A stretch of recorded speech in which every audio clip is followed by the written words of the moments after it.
Olá para você que acompanha o Notícias de Mogi. Nós estamos nos estúdios da RTV Filmes, realizando a nossa série de entrevistas com os candidatos e candidatas a prefeito de Mogi das Cruzes nas eleições 2024. As gravações com os candidatos que toparam participar dessa série estão disponíveis em nosso portal e canal no YouTube. A entrevistada de hoje é a candidata Sheila Mantovani, do Mobiliza, que tem como candidato a vice o tenente Elmo, também do Mobiliza. Sheila tem 47 anos, é professora, nascida em São Paulo, capital, e a candidatura a prefeita de Mogi é sua primeira experiência eleitoral. Olá, candidata, obrigado pela presença. Oi, boa tarde, obrigada, eu que agradeço. Candidata, a senhora podia começar contando um pouco sobre a sua relação com a cidade de Mogi das Cruzes? Quando a senhora chegou aqui, onde morou, onde foi criada? Bom, eu nasci em São Paulo, né? Morei em São Paulo até mais ou menos uns 7 anos. Com 7 anos a gente morou no Rio de Janeiro, porque o meu pai ele era auditor internacional da Varig. Como o escritório era lá, né, no aeroporto do Rio de Janeiro, a gente morou lá em Niterói até meus 10 anos, mais ou menos. Aí voltamos para São Paulo, eu e a minha família. Aí lá em São Paulo eu morei na Lapa e depois a gente foi para Pirituba, que é a cidade, é o bairro que a minha família mora até agora. Aí depois eu me casei quando a minha filha tinha mais ou menos 1 ano, né, 7 meses na verdade. O meu ex-marido recebeu uma proposta de trabalho para vir para Mogi das Cruzes. E aí viemos para cá, eu morei primeiro na Vila Industrial, e de lá eu já comprei meu apartamento no Mogi Moderno. Então eu moro lá no Mogi Moderno há mais ou menos 15 anos. Morei na Vila Industrial mais ou menos uns 8 meses.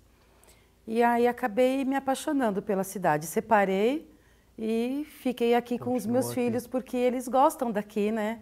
Minha filha é praticamente mogiana, né? Veio para cá com 7 meses, ela nem andava. E o meu outro filho veio para cá com 5 anos. Então, a vida deles é aqui, a minha também é aqui. Fiz a minha faculdade de letras aqui em Mogi e gosto da cidade, não saio daqui para nada. E profissionalmente a senhora dá aula aqui também? Isso, dei aula aqui em Mogi também. Atualmente eu não estou podendo dar aula, né, por conta lá do meu contrato que ainda está suspenso, mas dei aula aqui em Mogi, dei aula em Jundiapeba, dei aula no Mogi Moderno. Na rede estadual, gente? Na rede estadual e também no Mogi Moderno na rede particular. Quais escolas a senhora deu aula? Eu dei aula no Laurinda, dei aula no Antônio Mármora, dei aula no Cid Bucô, dei aula no Maria Isabel. Bastante. Aí, como eventual, eu dei aula, né, em várias outras escolas, porque o eventual aparece quando precisa de aula, né? E na particular eu dei aula no VE, Vale Encantado. A senhora dava aulas para educação infantil? Não, eu dou aula do 6º ano em diante, né? Então eu gosto de dar aula para o Fundamental 2, ensino médio, que é o que eu prefiro, né? Eu gosto muito de dar aula para o ensino médio, EJA. Quais disciplinas? Eu dou aula de português, inglês, e aí entra a redação, né? E também entra a literatura. Ah, legal.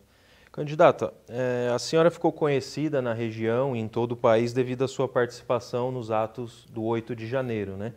Que terminaram com aquela quebradeira em Brasília. Isso. O que exatamente a senhora buscava ali? Qual era a sua intenção estando ali? Então, o que eu sempre digo é o seguinte, a gente tem o direito de desconfiar, né, do processo eleitoral e de qualquer tipo de processo que envolva a democracia. Como nós víamos a movimentação entre os dois candidatos, né, a movimentação que eu digo é a multidão que levava, que angariava, o apoio mesmo, a gente ficou descontente mesmo com o resultado da eleição e a gente queria uma resposta do poder das Forças Armadas mesmo, que eles estavam ali escalados para fiscalizar, acompanhar, na verdade, né, porque obviamente o Exército não tem um poder de auditor, por exemplo, né? Mas eles acompanharam o processo eleitoral. E como sempre tudo em relação ao Bolsonaro foi muito vedado, né? As decisões que foram tomadas ali pelo Tribunal Superior Eleitoral, a gente realmente desconfiava desse resultado. Chegamos lá, a intenção da manifestação pacífica era que a gente mudasse o acampamento, na verdade, de lugar, né? Que ficasse ali na Praça dos Três Poderes, até a gente ter uma resposta sobre as urnas, sobre os códigos, sobre o que fosse que pudesse ali nos dar um conforto, uma resposta. E não foi o que aconteceu, né? Não Então, tivemos respostas e fomos presos. Então a senhora pedia a intervenção militar, é isso? Não, eu não sou intervencionista, nunca fui intervencionista. Mas o Exército, ele é um poder moderador do país, né? E, na verdade, eu não concordo com uma intervenção militar. Mas, naquele momento, como o Exército também tinha um papel durante as eleições, eu acho que nada mais justo do que a gente cobrar, já que o próprio TSE não dava resposta nenhuma, né? Era sempre o que eles queriam. Tanto que logo depois das eleições teve uma, entre aspas, comemoração lá nos Estados Unidos, que foi os ministros dizerem que eles venceram o bolsonarismo, né? E eu acho que foi tudo muito imparcial. A gente não pode ter isso, né, na democracia. A senhora poderia explicar mais ou menos como foi a sua participação presencial ali no 8 de janeiro? A senhora teve acesso ao Planalto, viu as pessoas quebrando as coisas ou ficou distante de tudo isso? Então, eu sempre falo nas minhas entrevistas o depoimento que eu dei lá na Polícia Federal. Eu participei daquela caminhada para a Praça dos Três Poderes no dia 8 à tarde, pouco depois do almoço. Cheguei ali por volta de umas 4 horas da tarde. Quando nós estávamos nessa caminhada, que foi imensa, passamos por revista, né? Tinham 2 cinturões ali de revista da Polícia Militar ali do DF. Durante a caminhada chegou para a gente a informação que o governador do distrito, na época, o Ibanez, ele tinha tirado aquelas grades de contenção para que a gente pudesse sentar ali no gramado e tal. Quando nós chegamos, a gente viu que já estava quebrado e já estava invadido, né? A gente viu isso. E, ao mesmo tempo, a gente viu assim um trabalho muito ostensivo da polícia em cima ali dos manifestantes, né? De tiro, de bomba, umas coisas assim que foi bem desproporcional, porque a maioria era idoso, né? O movimento de direita, assim, geralmente tem pessoas mais velhas, né? Então tinha criança, tinha idoso, bastante mulher, enfim. E quando eu vi que tinham pessoas ali passando mal por conta do gás, essas coisas, o que eu tentava fazer era puxar essas pessoas, tirar essas pessoas mesmo ali da onde tinham as bombas para não passarem mal ali do jeito que estava. No final eu também acabei passando mal. E aí veio a cavalaria e com a cavalaria ali na rua a gente recuou. A gente teve que voltar lá para frente do QG. Então a senhora não teve acesso aos prédios públicos ali de Brasília? Não. Eu fui ali, eu desci ali no gramado. Ali no Planalto eu vi que os vidros estavam quebrados. A gente até chegou a pegar rodo para encostar os vidros que estavam no chão para não machucar ninguém. Tentamos chamar as pessoas que estavam, né, mais idosas ali, porque a polícia já estava lá dentro. Na verdade, quando eu cheguei, eu vi que a polícia já estava ali dentro do Salão Verde atirando. Estava tudo com muita fumaça, estava bem bagunçado. E aí a gente estava tentando tirar as pessoas que estavam ali encurraladas de alguma forma para não passar mal. Mas o Senado eu não tive acesso. No STF eu sei que também teve, né, a manifestação, mas eu só vi ali de cima, né, que dá para ver ali da Praça dos Três Poderes, nem cheguei perto de lá, só fui ali mesmo pro gramado e perto ali da rampa para puxar as pessoas. E, candidata, uma ação civil pública movida pela AGU aponta que a senhora teria participado do financiamento do fretamento de ônibus para os atos. Como a senhora se defende dessa acusação? Com meu salário de professora, né? Como que a professora vai financiar? O que me incomoda é que, mesmo que eu tivesse pago alguma coisa, isso não é crime. E esse imbróglio jurídico que está o país hoje em dia, que está prejudicando bastante gente, a gente está vendo aí tudo que tá acontecendo, isso me deixa bem assim, indignada com esse sistema de tentar calar quem é oposição, né? O caso do ônibus, como já foi feita a minha defesa pelo meu advogado, o ônibus, para pegar a estrada, ele precisa de uma nota fiscal, ele precisa de uma relação de passageiros, porque é um ônibus de excursão. Lá no tiro de guerra, né, aqui em Mogi, eu me propus a organizar a lista do ônibus, porque eu já estava de férias, né, como eu sou professora. Aí eu me propus a organizar a lista E quando foi para fechar o ônibus, que eu conversei com a secretária lá da agência do ônibus, ela falou, ai, dona Sheila, precisa de um nome na nota. Eu falei, pode colocar o meu, não tem problema. E no final teve, né? Mas quem a pagou nota, esse ônibus? as pessoas mesmo que pagaram, foram fazendo depósito direto na rateio, conta né? direto na conta da empresa, né? Muitas pessoas pagaram na hora ali o ônibus quando chegou, o ônibus ali no tiro de guerra mesmo, mas a maioria foi tudo rateio. Foi tudo assim, tanto que o valor da nota foi um valor simbólico de R$ 2.000, não foi o valor que seria mesmo para uma excursão eu acho que daria em torno ali de uns R$ 20.000 por conta desse rateio. Então acabou ficando um valor de R$ 2.000, só que seria para o combustível, por exemplo. E a senhora acabou respondendo porque era o nome da senhora que estava na nota. Estou ainda respondendo, né? tô. Eu ainda tenho meus bens bloqueados, né, por conta disso, aí em qualquer momento eu corro o risco de perder o meu carro, perder o valor que eu tenho na minha conta corrente, caso eu seja condenada nessa ação civil. E a senhora poderia explicar sobre o período que a senhora permaneceu detida e usando a tornozeleira? Foi quanto tempo de prisão mesmo? Eu fui presa lá no dia 9, né? No dia 9 eu entrei no ônibus para ir para lá, para a Polícia Federal. A princípio vocês não sabiam que seriam presos? Não. O que foi dito para a gente lá no acampamento de manhã é que nós entraríamos no ônibus para passar passar por uma triagem e depois seríamos todos levados para a rodoviária. Nesse meio tempo, a gente teve informação que os ônibus estavam sendo apreendidos, os ônibus de várias empresas de turismo que estavam lá, eles estavam sendo apreendidos. Aí, no sábado, né, na segunda-feira, entrei no ônibus, paramos lá depois de tarde na Academia da Polícia Federal. E aí começaram a fazer uma triagem lá dentro mesmo, com pessoas que tinham mais de 70 anos, depois mais de 60, tinha cachorro no meio, criança, tinha a mãe sendo presa e a criança ficando lá aos cuidados da Polícia Federal até chegar algum parente. Foi bem humilhante a situação ali, foi bem cruel, para falar a verdade.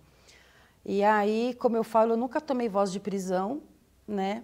Só me informaram que eu ia para o IML depois para a colmeia, tanto que eu até falei, eu lembro que eu falei, nossa, mas o que é colmeia? Né? Que eu não sabia. E aí a escrivã que me atendeu explicou que já tinha chegado tudo desse jeito, né? Para quem estava ali naquela situação. Fiquei presa do dia 10, né? Eu fui para o presídio no dia 10, aí eu fiquei presa do dia 10 de janeiro até o dia 6 de maio. Saí no dia 6 de maio. Junto com outras pessoas que foram presas na mesma ocasião. Isso, lá no presídio ficaram todas juntas, né? As patriotas que a gente fala, ficaram todas juntas, eram mais ou menos umas 450, quase 500 mulheres que foram presas nesse dia. Homem foi o dobro, né? Foram 1.000. E como que era o clima na prisão? Então, o clima na prisão era bem triste, porque assim, a gente sabia que não tinha cometido nenhum crime, né? Então era bem triste, assim, a gente ficava bem indignada. A gente ficou sabendo que muitas policiais naquela época acabaram pedindo afastamento por depressão, porque não aguentavam ver ali tanta senhora, mãe de família presa ali, né? Porque eu fui presa com dentista, com engenheira, com arquiteta, professora, policial, advogada, dona de casa, vovozinha, sabe? Tinha aposentadas, tinha de tudo ali, né? Dessas quase 500 mulheres, só 2 tinham antecedente criminal por briga de coisa familiar, né? Coisa de marido, essas coisas, coisa que envolvia ali Lei Maria da Penha. Ninguém tinha, né, passagem pela polícia, então foi uma situação bem atípica. A gente sofreu bastante com regras, por exemplo, de prisão, porque a gente não sabia, né, como se comportar. Então a gente sofreu bastante ali em relação a isso. E a dificuldade que sempre impunham para quem era do dia 8, porque nós éramos presas federais. Então, o contato com a família era difícil, o contato com o advogado era difícil, até realmente algumas autoridades, alguns políticos começarem a falar sobre isso, foi que facilitou um pouco a nossa vida lá, porque a gente não tinha roupa direito, não tinha produto para higiene pessoal, toalha. A gente ficou bastante tempo, assim, eu, por exemplo, Fiquei dividindo uma blusa que a gente conseguiu entrar mais com uma outra moça aqui de Mogi também, que foi presa comigo. Cada dia a gente lavava uma para pôr a outra. Foi bem constrangedor, assim, para quem não fez nada de errado, né? E a senhora mantém contato com essas pessoas até hoje? Vocês nunca tentaram articular uma nova manifestação? Então, na verdade, a gente saiu de lá, enquanto com tornozeleira, né? A gente saiu de lá com a restrição, inclusive, de não poder se conversar, essas pessoas que estão nesse processo. Eu tenho contato com os advogados dessa pessoa, de algumas pessoas, para saber como estão mesmo e tal. Agora que eu assinei o meu acordo de não persecução penal em janeiro, mas consegui tirar a tornozeleira só em abril, porque para a gente realmente é tudo muito lento, infelizmente, né? Não por conta do juiz aqui de Mogi, que é o Tiago, né, quem cuida dos nossos processos aqui, mas por conta dos trâmites do STF mesmo, que é muito demorado. Aí eu consegui tirar minha tornozeleira aqui em abril, e aí as pessoas que não têm tornozeleira, eu posso ter contato, porque afinal de contas a gente já assinou o acordo, então a gente pode ter contato. Mas eu falo, na maioria das vezes eu acabo mesmo falando com o advogado para não ter nenhum tipo de problema comigo, com o meu telefone, Polícia Federal, a gente ainda tem receio de sofrer algum tipo de perseguição. E foi aí que nasceu a vontade da senhora de se candidatar a um cargo político? Então, quando eu voltei de lá, eu voltei bem assim, revoltada com o que aconteceu comigo, né? E no final do ano, a minha família mesmo, né, a minha tia, mãe e tal, meus primos ali, cogitaram a possibilidade de eu vir como vereadora para entrar para o sistema para tentar ir mudando as coisas que a gente não concorda, né? Que já que a gente não concorda, a gente tenta mudar. E aí queria vir como vereadora. Como passou o tempo, eu não consegui a legenda que eu queria e vi o quadro de prefeituráveis aqui para Mogi das Cruzes, eu resolvi entrar na briga para a prefeitura. E acho que convém explicar ao telespectador que os investigados do 8 do 1, eles ainda não foram julgados e nem condenados pelo STF, por isso eles não têm restrições para disputar as eleições, né? O que ocorreria somente após uma eventual condenação e trânsito em julgado, né? Exatamente. O nosso caso ele é muito atípico. Eu fui presa no dia 9, mas a minha prisão preventiva chegou no dia 20 de janeiro. A minha audiência de custódia foi mais ou menos uns 4 ou 5 dias depois da minha prisão. Então, com a gente, foi realmente tudo muito, né, atípico. As pessoas que estão nesse processo, que é o meu, que é o 4921, não foram julgadas e, mesmo assim, estão de tornozeleira, né? Geralmente, você coloca a tornozeleira para uma medida para continuar ali, uma medida que já tenha sido julgada, né, para você continuar a sua pena, que não é o que aconteceu com a gente também. Eu nunca tive nenhum tipo de certidão negativa em relação ao dia 8, também não fui condenada, já que eu, né, assinei o acordo aí de não persecução penal, então agora essa ação provavelmente está ali nos trâmites para ser arquivada, mas nada impede, mesmo com a tornozeleira, de sair candidato, como estão vindo alguns aí a vereador, porque a gente não tem nenhuma restrição criminal, né? A senhora não tem medo de ser eleita e condenada depois? No Brasil que a gente está, eu tenho. Eu tenho medo, sim, de ser condenada por alguma coisa de forma arbitrária, eu tenho. No caso, a senhora perderia o mandato nessas Exatamente, exatamente. Por essa ação que eu estou, eu acredito que não. Mas talvez nessa ação civil a gente não sabe o que pode acontecer. A gente está aí na mão do sistema. E, candidata, antes desse episódio do 8 do 1, a senhora já havia participado dos acampamentos, né, em frente ao tiro de guerra de Mogi das Cruzes. Como foram esses dias ali? Qual que era seu objetivo? A intervenção? Olha, não, então, não a intervenção. Realmente a explicação sobre o porquê daquele resultado tão linear no final, né, da votação, quando a gente olha ali, por exemplo, no site do STF, que você vai vendo quando está do sistema eleitoral, quando está sendo ali a contagem dos votos, de repente um sobe, outro desce e fica uma coisa linear, né? E aí uma diferença muito pequena de votos. Logo depois tiveram aí algumas denúncias do argentino lá do Cerimedo, que eu acompanhei, algumas pessoas acompanharam, ele acabou também tendo os vídeos dele ali tirados do ar e tudo mais, mas a gente tem a impressão de que alguma coisa estava errada, porque o presidente geralmente tem povo.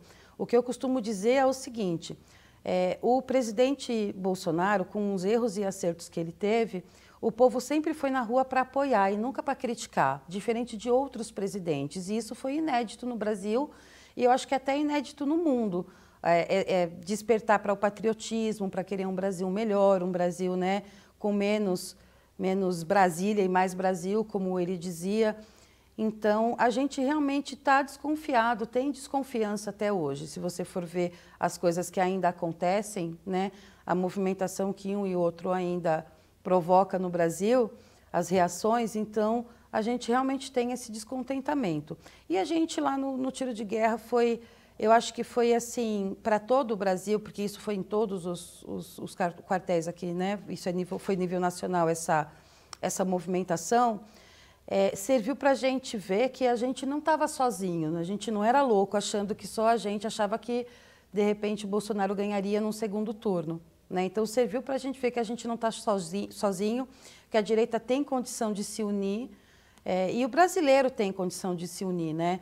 A gente fala de direita e esquerda por conta da ideologia, mas o Brasil em si, eu acho que se uniu numa causa que é pela família, que é pela liberdade, que é pela liberdade religiosa. Então, essas coisas que nos incomodavam, que a gente conseguiu ver como lutar contra isso, a gente foi atrás. Mas pelo que a senhora explicou, foi ali no acampamento do tiro de guerra que surgiu a ideia da excursão de Mogi para Brasília. Na verdade, a movimentação foi orgânica, porque todo o Brasil foi para Brasília para participar no dia 8 ali de uma movimentação na frente dos quartéis, né?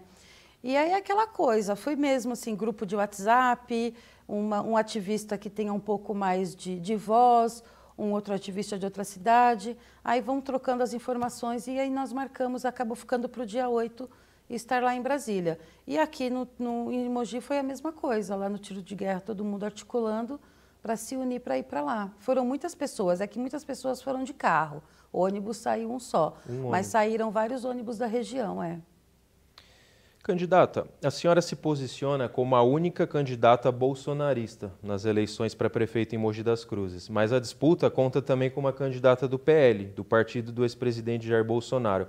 A senhora acredita que a Mara Bertaioli não representa o bolsonarismo? Eu acredito que ela não representa o bolsonarismo. Eu nunca vi a Mara, por exemplo, com uma bandeira do Brasil, participar de algum tipo de manifestação, mesmo quando o Bolsonaro ganhou ou perdeu. Nunca vi ela se manifestar em nada em relação a isso, em assuntos nacionais, né, de âmbito nacional, aí, que o político precisa estar antenado, eu também nunca vi ela se pronunciar em relação a nenhum tipo de assunto. E o PL aqui em Mogi nunca deu nenhum tipo de assistência para os patriotas que foram presos lá no dia 8. Eu perdi o emprego, mas uns 8 perderam o emprego também, né, que ficou lá porque... Eu fiquei por 4 meses, alguns ficaram 2 meses só, né? A maioria ficou 2 meses, que saíram mais ou menos em março, e eu fui a única que acabei saindo em maio. E o PL nunca se prontificou, não digo nem para fazer propaganda, não, nada disso, né? Mas muitos políticos do PL foram até os presídios para visitar os patriotas, né? Tanto na Colmeia quanto na Papuda. Conversei com alguns deles lá, alguns eu já tinha contato mesmo antes, né, por conta do meu ativismo, mas nunca ninguém se prontificou a ajudar ninguém aqui em Mogi. Eles realmente fecharam os olhos para esses patriotas, né?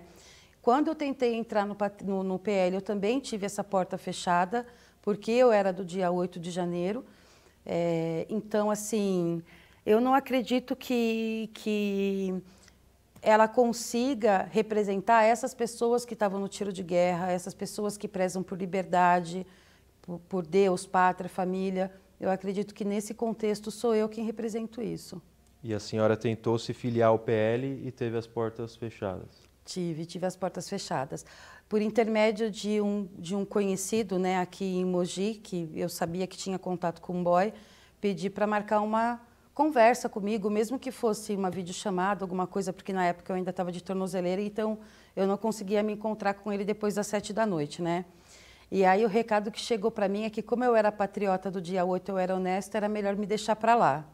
Se isso é verdade ou não, que o Valdemar responda, né? Mas como eu sou honesta e do dia 8 era melhor eu ficar para lá. E aí Como a eu senhora procurei é honesta, não deveria ir para fazer o parte PL, do PL? fazer parte ali do PL junto com ele. Foi o recado que eu recebi. Qual que é a opinião da senhora sobre o Valdemar Costa Neto?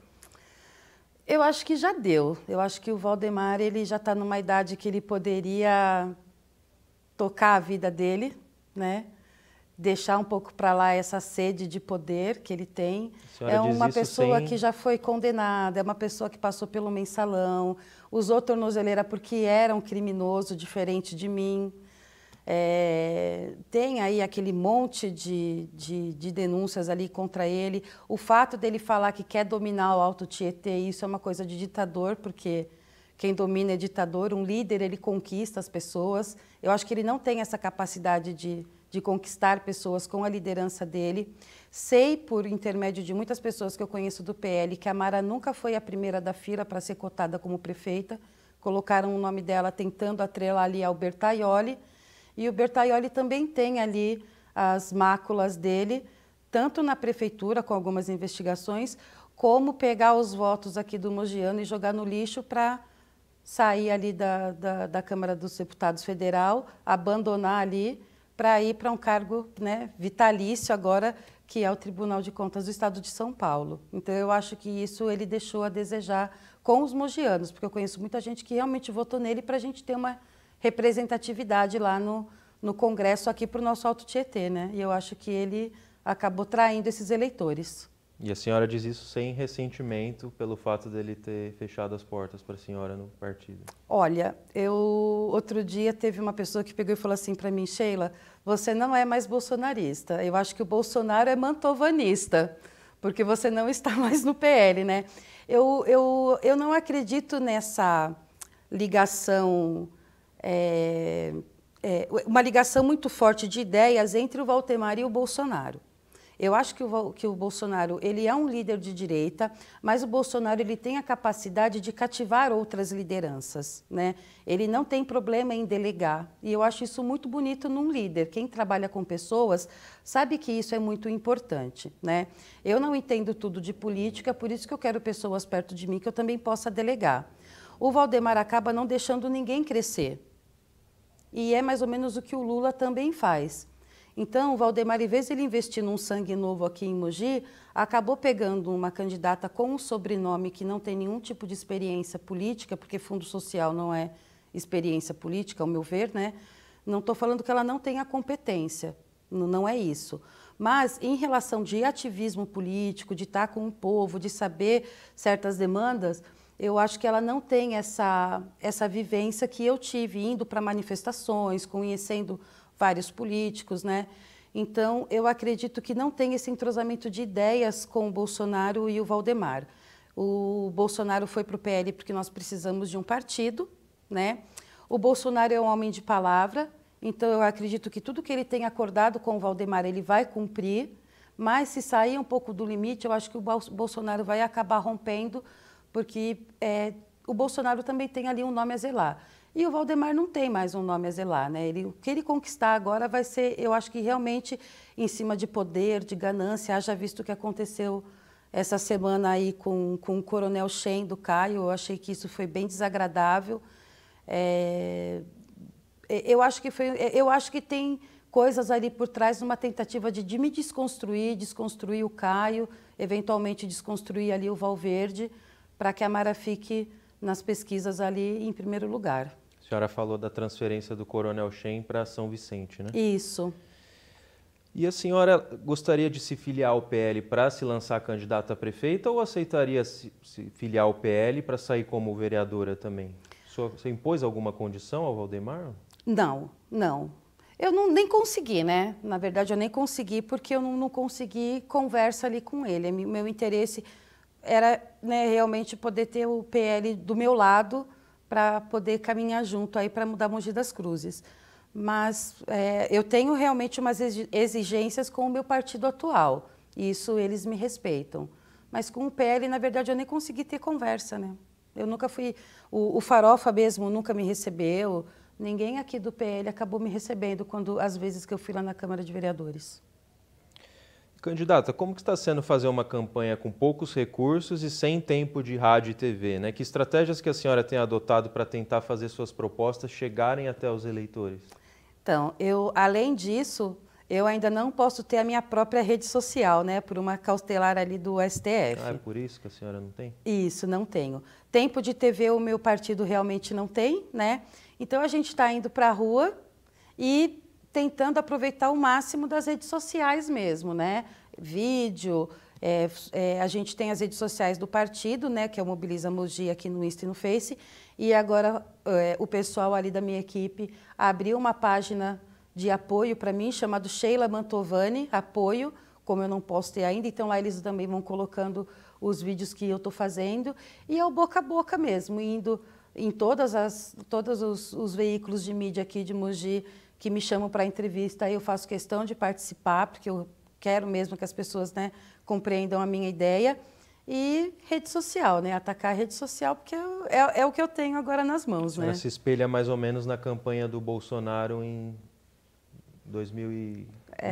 Quem me dera, né, chegar perto dele, mas assim, é mais ou menos esse método que a gente vai usar, né, de investir na rede social, nas lives, mostrar mesmo a realidade, né. Às vezes o pessoal me liga e fala, onde você tá? Tô terminando de pôr a roupa no varal porque eu tenho uma entrevista 4 da tarde, a minha vida tá assim, né? Porque em 2018 ele foi eleito com poucos recursos, pouco tempo de TV e investiu muito na internet, né? A gente também não tem um fundo partidário, né? O pouco de recurso que a gente acaba tendo assim, às vezes para ali o carro no posto, algum amigo ajuda a abastecer, alguém paga um lanche, mas está realmente assim, é sofrido, viu? É sacrificante. Muita campanha de rua, né? E andar na rua demanda tempo e o custo mesmo, né? Para você chegar, os folhetinhos ali, os santinhos que a gente mandou imprimir. Então, é todo mundo ali do partido, um doa 100, um 200, um 500, quem pode mais, né? Ajuda com um pouco mais, porque gente, é correria, é sacrificante isso. Eu não sei como que... Às vezes eu penso, meu Deus, por que eu entrei nessa? Porque é demorado e esse desgaste mesmo, porque se a gente tem pelo menos um pouquinho mais de recurso, a gente consegue chegar um pouquinho mais longe, né? E a senhora está conseguindo engajar as pessoas que encontra na rua para ajudarem a senhora a multiplicar essa campanha? Olha, eu fico assim, eu estou impressionada, porque lá no nosso Instagram eu coloquei ali um Fale com Sheila, né? Tem um telefone ali, que tem um WhatsApp que fala direto comigo, mesmo que eu demore um pouco mais, mas é só para esses fins assim, de conversar com as pessoas. E chegou tanta gente que eu não conheço, mas que sabia da minha história, e as pessoas que eu conheci lá na frente do tiro de guerra, que a gente acabou perdendo contato, porque meu telefone que eu tinha antes eu perdi, né, porque ficou apreendido em Brasília, então eu perdi a linha que eu tinha, e aí estão voltando com esse número. E aí as pessoas pedindo o santinho, dizendo que vai com a gente na rua onde a gente for. E quando a gente está na rua, que as pessoas veem e lembram do que aconteceu, porque geralmente assim, lembra daquela moça que foi presa? É ela. E aí as pessoas ligam nisso e tem assim um sentimento de indignação das pessoas também, né, pela injustiça que aconteceu. Então a gente está engajando bastante gente boa conosco, assim, eu fico bem, bem feliz, mesmo que eu eventualmente não chegue num segundo turno, que eu acredito que eu vou chegar, para mim é muito satisfatório ver que as pessoas veem em mim a honestidade. Candidata, recentemente o governo de São Paulo abriu uma consulta pública sobre a implementação de 9 escolas cívico-militares aqui em Mogi das Cruzes. Uhum. Qual que é a sua opinião a respeito desse tema? Eu sou a favor das escolas cívico-militares. Eu acho que no momento que a gente está, infelizmente ou felizmente, ela é necessária. Tem muita gente que critica esse método, mas os professores são civis e quem coordena ali, quem toma conta seria um militar, né, dessas escolas. Então tem muita gente que se confunde. Eu, como professora, vendo o estado que está uma escola estadual atualmente, eu fico só pensando que a gente realmente precisa mais de disciplina. É tudo muito frouxo, né? E, infelizmente, a culpa não é do governo atual, isso já vem, obviamente, de muito tempo com as leis que foram impostas aí em relação à educação, o fato de você não poder reprovar um aluno, o fato de você não poder você sempre ter que dar chance para aquele aluno ter nota para passar de ano. A gente tem tanta... a discussão sobre educação é uma discussão tão complexa que, então, se for para colocar um pouquinho mais de moral no estudo, ter uma escola cívico-militar, eu sou a favor. Aqui no Alto Tietê, em Mogi das Cruzes, eu, como prefeita, o que eu puder ajudar para ter a escola cívico-militar, obviamente, é o que eu vou ajudar. Mas eu acho que a gente precisa respeitar a comunidade. Tem comunidade que não vai querer essa escola cívico-militar lá. Então, não tem que ficar. Eu acho que isso realmente tem que partir ali da comunidade. Mas que essa pesquisa seja uma pesquisa que não seja mascarada como está acontecendo. Porque aí você vê os sindicatos e a POSP querendo atropelar isso e descredibilizar esse projeto. E eu acho isso desnecessário, porque quem tem que decidir junto com a comunidade ali e os pais, não os professores decidir o que é melhor, porque o professor está lá para dar aula independente da escola, militar ou não. E ficar implantando na cabeça das pessoas que a polícia é ruim e que o militar é ruim dentro da escola, eu acho que a gente só vai criar mais essa separação que a sociedade tem hoje em dia da polícia, e isso é prejudicial para a gente. Então, eu sou a favor da escola cívico-militar e no meu projeto eu também quero o ProERD nas escolas municipais, em todas, é obrigatório. Eu quero o ProERD de volta com força total. Legal. A senhora é a favor do porte de arma, Sou. Correto? A senhora possui porte de arma? Não posso. Pode. Não posso. Eu estava fazendo, né, as aulas aqui, aqui na escola, aqui no Alto Tietê, estava participando, mas agora eu, por enquanto, não posso ter. E quais são as vantagens que o porte de arma poderia trazer aos brasileiros? Eu acho que é inibir, porque a pessoa não vai saber, o ladrão não vai saber se você está armado ou não. E eu costumo dizer que todo mundo quer ver Deus, mas ninguém quer morrer, né? Eu sou professora.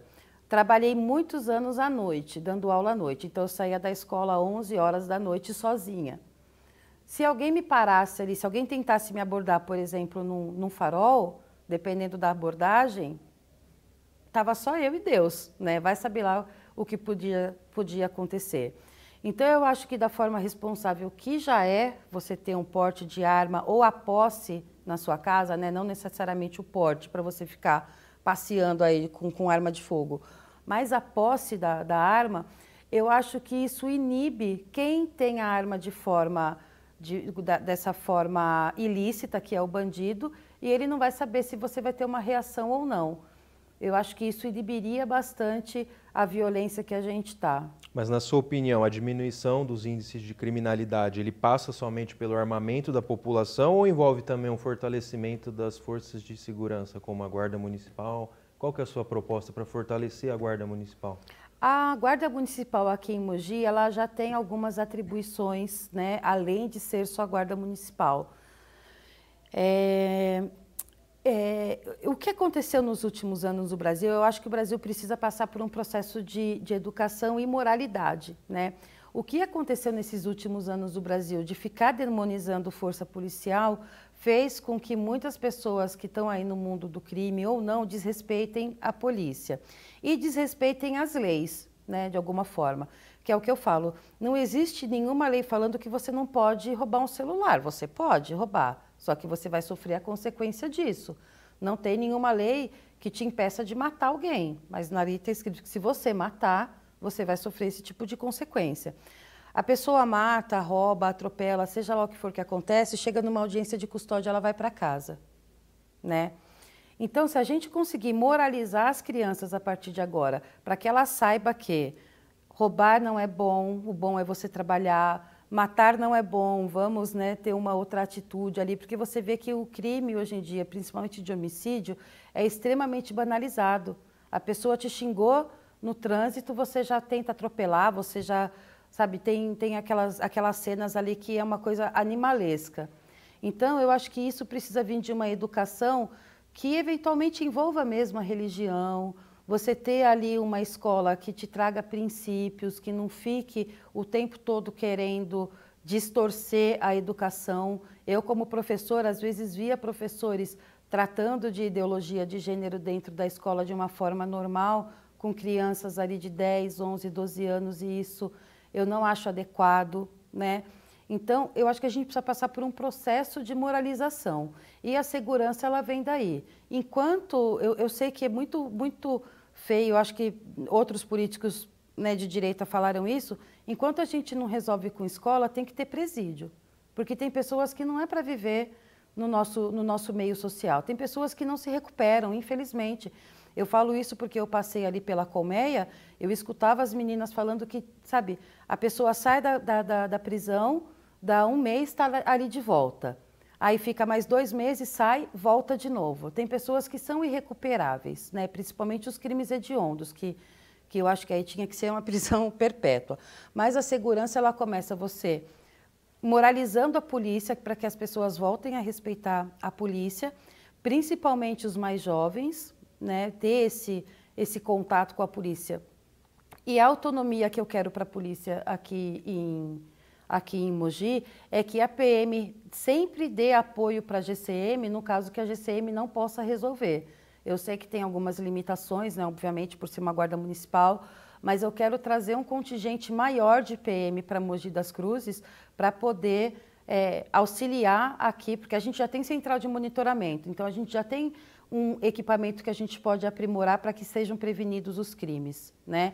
E a PM tem que estar lado a lado com a GCM, principalmente nos bairros mais afastados, porque eu sei que às vezes a pessoa liga para a PM e demora para chegar, né? Dependendo do bairro que tiver aqui em Mogi. E isso é inaceitável, porque o crime não espera.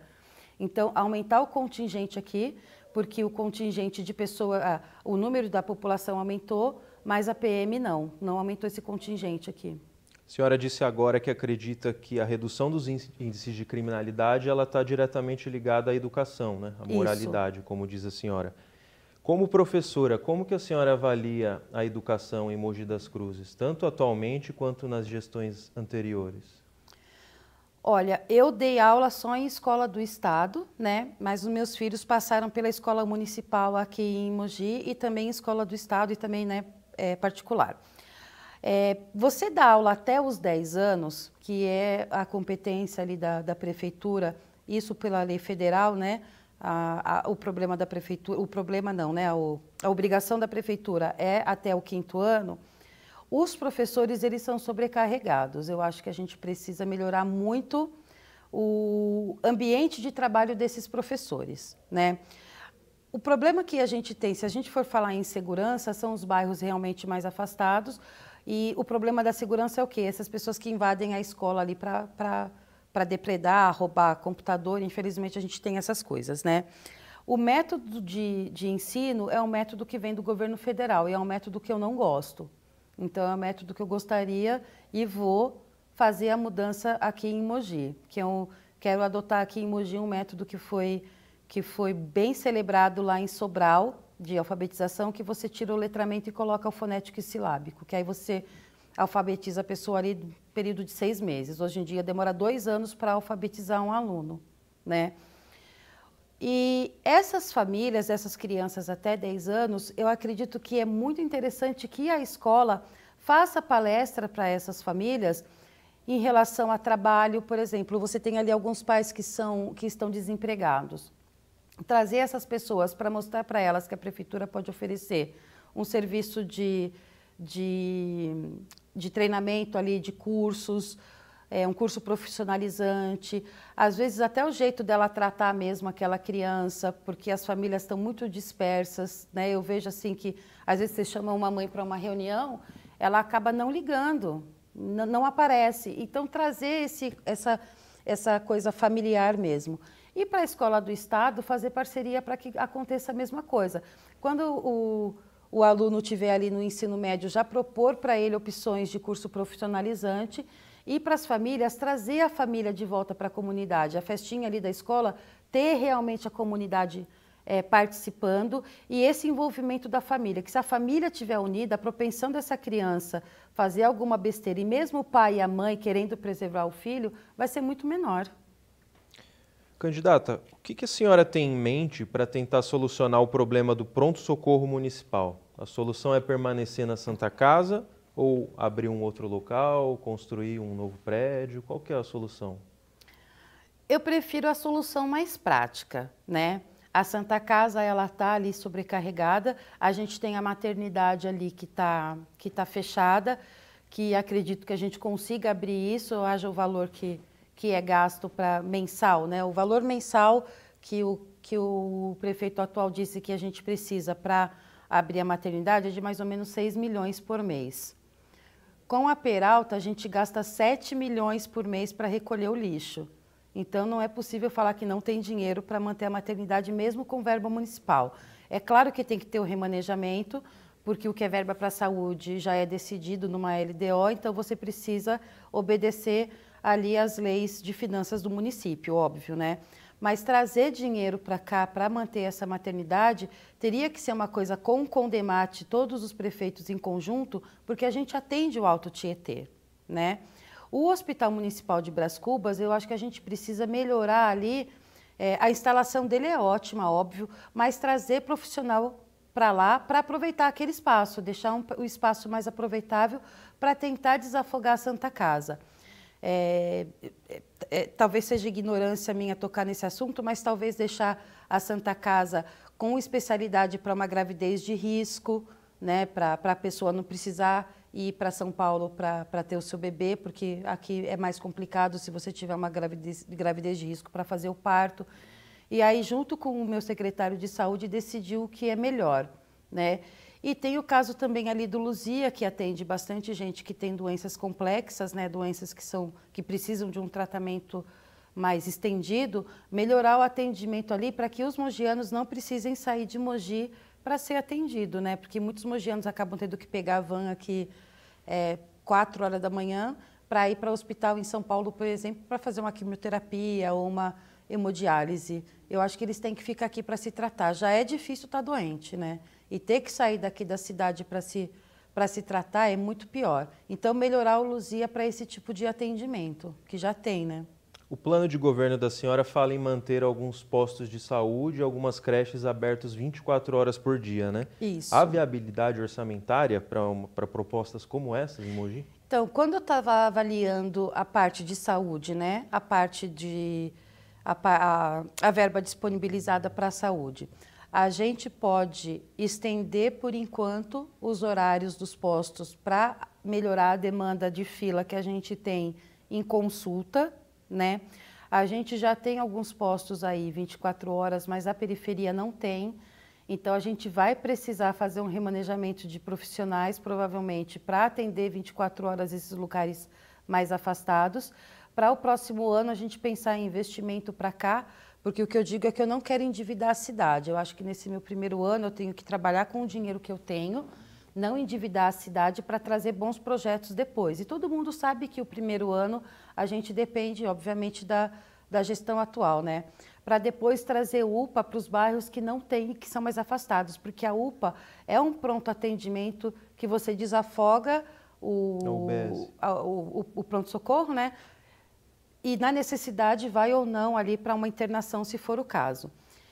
Então, a princípio, aumentar esse horário de trabalho, eu acho que isso a gente não vai ter dificuldade de fazer com a escala dos profissionais que a gente já tem, obviamente auditando os nossos contratos aí com essas OS para ver se o serviço que eles estão entregando é o que está em contrato, porque quando a gente vê um mau atendimento com um contrato de prestação de serviço, você tem que reivindicar o serviço que foi oferecido, que precisa ser prestado. Então, eu sou a favor de fazer essa auditoria. Em relação às creches 24 horas que a gente tem, é o seguinte, eu sei que a demanda é muito pequena, eu não vou ter muitas crianças para um tipo de creche 24 horas. A nossa intenção é o quê? É atender essas mães que eventualmente trabalhem com limpeza à noite, ou que seja enfermeira, né? A gente tem muita mulher que trabalha nesse período noturno e às vezes não tem com quem deixar o seu filho.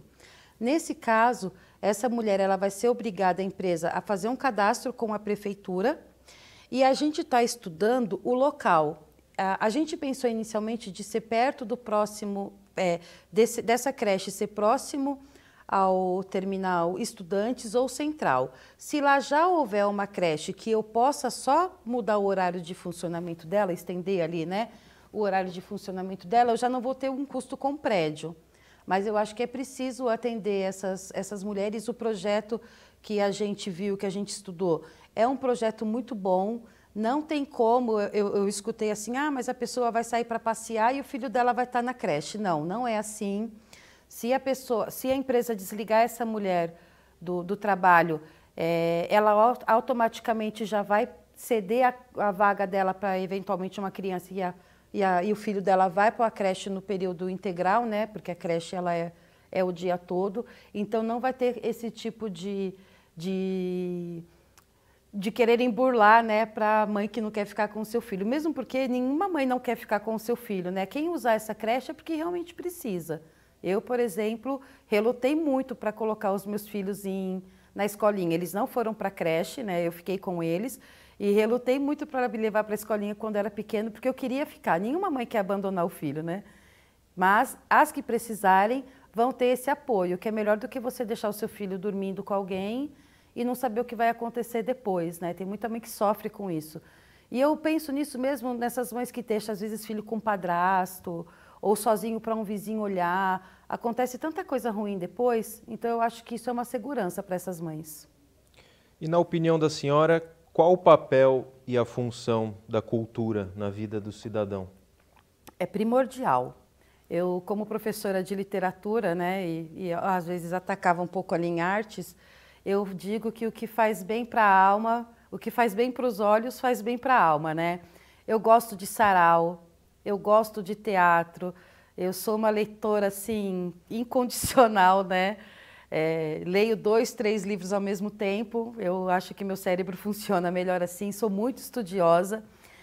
E quando a gente tem o contato com a literatura clássica, principalmente as escolas e os jovens, isso abre um leque para a crítica que é, assim, fenomenal. Eu acho que eu sinto muita falta hoje em dia no ensino médio dos alunos não lerem os clássicos, né? Porque o clássico ele vai te trazer linguagem, ele vai te trazer experiências ali enquanto você está lendo o livro, que eu sou aquelas que quando eu estou lendo o livro eu choro, eu grito. Eu lembro quando eu ia para São Paulo, eu estava lendo aquela série, eu li toda aquela série lá dos livros do John Green, né? E aí eu lembro até hoje que eu estava lendo Alaska e ela morre, né? Para quem não sabe, ela morre, já dei o spoiler. E eu chorava no trem, as pessoas me olhavam e eu folheando o livro e chorando e falava, nossa, coitada dessa mulher, deve ser doida, né? Porque eu me envolvo mesmo quando eu tô lendo, né? Mas a literatura clássica, e não só a literatura brasileira, a literatura portuguesa, algumas coisas ali que eu conheço de literatura francesa, literatura inglesa, literatura russa, tem um livrinho chamado A Bicicleta Azul, que é fenomenal também. Então, quando você tem contato com a literatura, quem tem mais domínio da linguagem tem um domínio do seu pensamento muito melhor, né? E eu costumo dizer que uma mente, que é o que Einstein falava, né? Quando uma mente se expande, ela nunca mais vai voltar para o seu tamanho normal. Quem estuda gosta de estudar. E se você tem um contato no sarau com um trecho de um livro de Machado de Assis, por exemplo, você vai querer ler. Quem passa ali pelos olhos de ressaca da Capitu vai querer saber o que está acontecendo no livro todo. A mesma coisa com a literatura portuguesa. Nossa, eu adoro Camilo Castelo Branco. Eu leio os livros dele, eu já li 2, 3 vezes os livros deles, porque você lê... Quem tem contato com literatura, assim, eu vou deixar o pessoal bravo aqui, mas o Olavo de Carvalho mesmo, né? Ele falava, não tem coisa melhor para a cognição do que os clássicos. E eu aposto muito nisso. Trazer uma boa literatura para cá, bons pintores. Aqui a gente tem artistas bons em Mogi, né? Mas, gente, uma pintura bonita, uma pintura que agregue. Essas coisas hoje em dia que eu vejo de um rabisco, de um pingo num quadro virar obra de arte, poxa, a gente tem, sabe, tantos artistas bons aqui no Brasil, né? De referência que a gente pode estimular as pessoas a conhecerem e quererem fazer igual. Então, para mim, a arte ela tem que ser bonita, a gente tem que trazer boas exposições para cá. Eu fui numa exposição imersiva lá do Monet, lá em São Paulo. Gente, que coisa linda aquilo, né? E é coisa bonita de se ver. Então, eu acho que precisa trazer essa referência para cá. A arte, ela tem que ser o belo.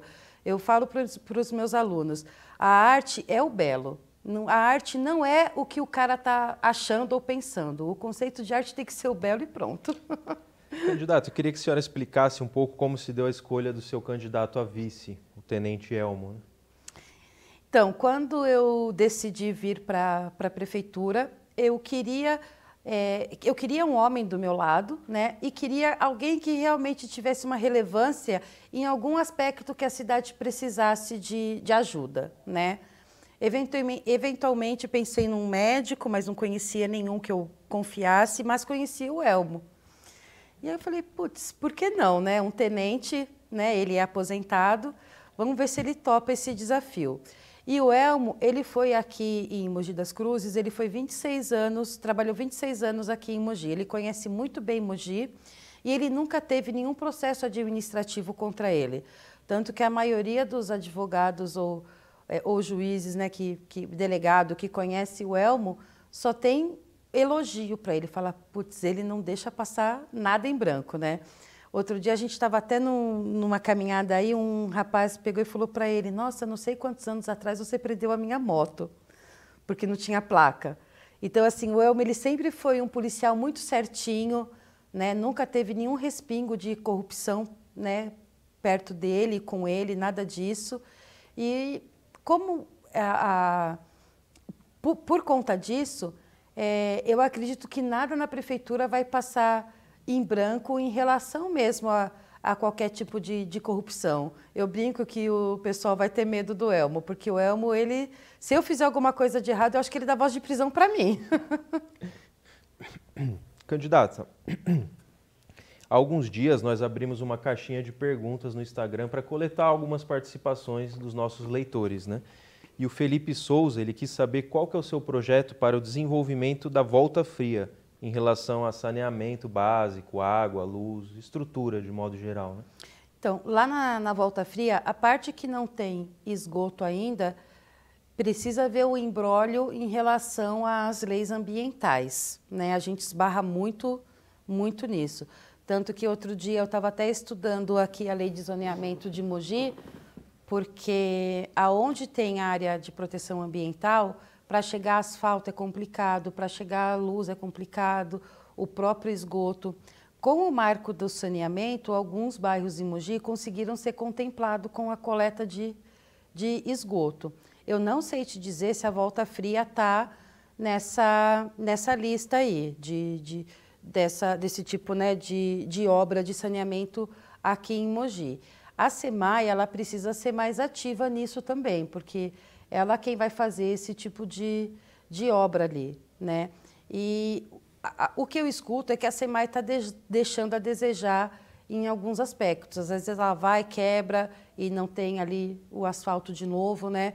Mas a Volta Fria é um lugar que precisa ser analisado essa parte ambiental, que, igual ali perto também do Pico do Urubu, alguns lugares no Santo Ângelo. Tem alguns lugares que quando você pega coisa com reserva ambiental, às vezes o poder público já quer fazer, já tem até um dinheiro que pode usar para aquilo lá, mas barra com essa judicialização que vira qualquer obra aqui em Mogi das Cruzes, né?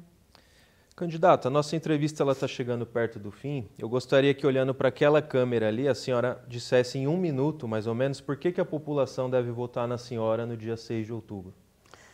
Bom, eu sou a Sheila Mantovani.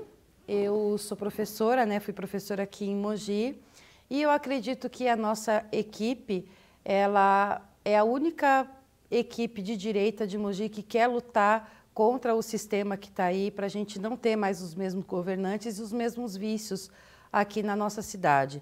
A nossa intenção é atender a periferia, a gente quer vir de fora para dentro, visitando alguns bairros, a gente constatou muitas ruas que na prefeitura consta asfalto e no final a gente se deparou ali com rua de terra e a gente está cansado de ver esse descaso.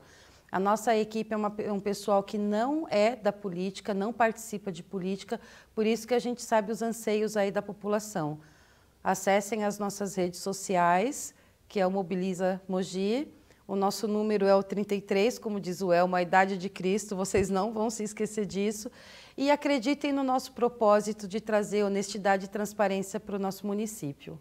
Muito obrigado, candidata. Eu que agradeço. Essa foi a nossa entrevista com a candidata Sheila Mantovani, do Mobiliza. Ela continuará disponível em nosso portal e canal no YouTube, onde podem ser encontradas as entrevistas com os demais candidatos que aceitaram topar desta série, com exceção da Mara Bertaioli, do PL, que não aceitou nosso convite alegando indisponibilidade na agenda. Para continuar bem informado, acompanhe o nosso trabalho. Notícias de Mogi nas eleições 2024.